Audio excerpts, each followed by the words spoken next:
फिसल जाता है, अखिलेश दौड़े दौड़े उन्हें उठाने जाते हैं, कल से बहुत वायरल है। तो कैसे देखते हैं जननायक? ये मानवता। अच्छा, संसद के अंदर ये मानवता होती है कि अगर संसद नहीं है, बाहर भी रहनी चाहिए इंसान को। अगर कोई गिर रहा है तो उसको उठाने का काम हर व्यक्ति का। लेकिन आपने देखा होगा अखिलेश जी के अलावा एक भी सांसद हिला नहीं, एक भी अधिकारी अपनी सीट से हिला नहीं। तो इसे कहते हैं एक मानवता है। और इसके लिए अखिलेश जी का दिल से धन्यवाद है कि उन्होंने वो दिखाया कि मैं अपनों के लिए नहीं, मैं गैरों के लिए भी हूँ। अब क्या मानते हो, अखिलेश जो है मुलायम सिंह का जो चेहरा था कि भैया रातों रात खेल बदल देना, उस लेवल पे पहुंच गए हैं? देखिए, नेताजी एक अलग तरह की राजनीति करते थे। अखिलेश जी उस समय की राजनीति में और आज की राजनीति में बड़ा अंतर है। उस समय के सांसद, उस समय के नेता बहुत कम झूठ बोलते थे, और आज के नेता और आज के सांसद बहुत कम सच बोलते हैं। बहुत कम सच बोलते हैं। अच्छा, तो लेकिन एक चीज़ है, अखिलेश जी चले हैं और राजनीतिक परिवार से हैं, अपने पिता से सीख करके आए हैं, उनके नक्शे कदम पर चल रहे हैं। लेकिन अपने पिता को उन्होंने श्रद्धांजलि दी है, और ये श्रद्धांजलि है कि समाजवादी इतिहास में सबसे ज़्यादा सीट जीतकर और देश में तीसरे नंबर की पार्टी बनाकर ये अखिलेश जी ने और उत्तर प्रदेश की जनता ने नेताजी को श्रद्धांजलि दी है। उसके लिए मैं भी नमन करता हूँ। आप भी नमन करते हैं। सवाल सबसे ज़्यादा जो ये है कि अब संसद के अंदर क्या क्या बवाल देखने को मिलेगा। राहुल एग्रेसिव हैं, बिल्कुल चूक नहीं रहे हैं। अखिलेश बड़ा नाम है, बिल्कुल चूक नहीं रहे हैं। जब ये दो शेर संसद के अंदर मोदी जी के सामने रहेंगे तो भैया नीति कैसे बना पाएंगे कि पहले की तरह जो बिल पास कर दिया तो कर दिया, ये सब चलेगा? दो शेर, दो मत कहो अब। अच्छा, 240 अब तो शेरों की एक फौज है। उत्तर देश की जनता ने इस बार संसद में ऐसे नुमाइंदे चुन के भेजे हैं कि जब उत्तर से अखिलेश, वो उत्तर से आएंगे राहुल गांधी, दक्षिण से आएगी प्रियंका गांधी, और जिस टाइम सामने से आएगा अखिलेश यादव, पीछे से आएगा उद्धव ठाकरे, एक तरफ से आएगा लालू का सांसद।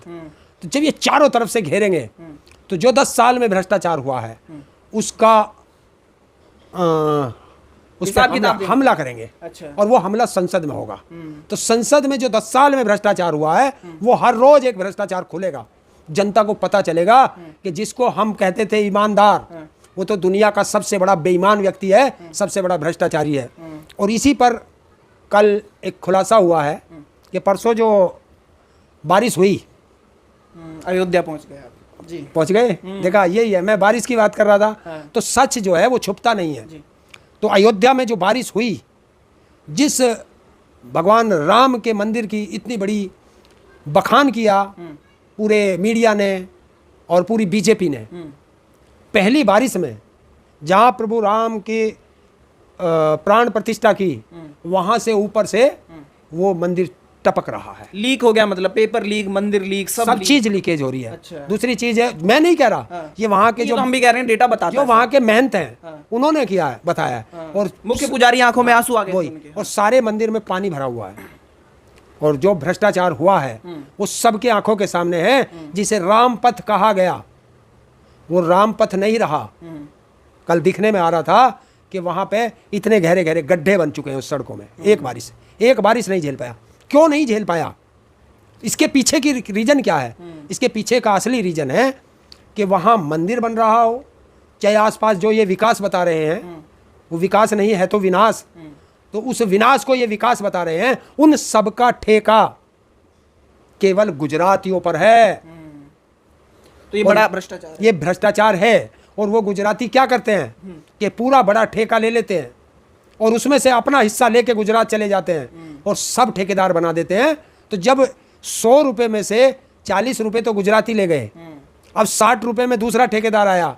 वो दूसरा ठेकेदार क्या करेगा? 10 रुपए वो भी बचाएगा और 10 रुपए अधिकारी भी रिश्वत लेंगे।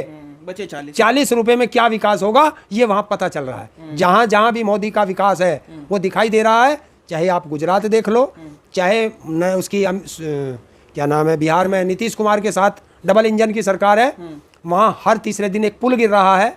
चाहे आप महाराष्ट्र चले जाओ, वहाँ वो अटल टनल क्या बना है वो देख लो, उसमें भी दरारें पड़ चुकी हैं। तो जो इनका विकास एक बरसात नहीं झेल सकता, उससे साफ जाहिर होता है कि उसमें भ्रष्टाचार हुआ है।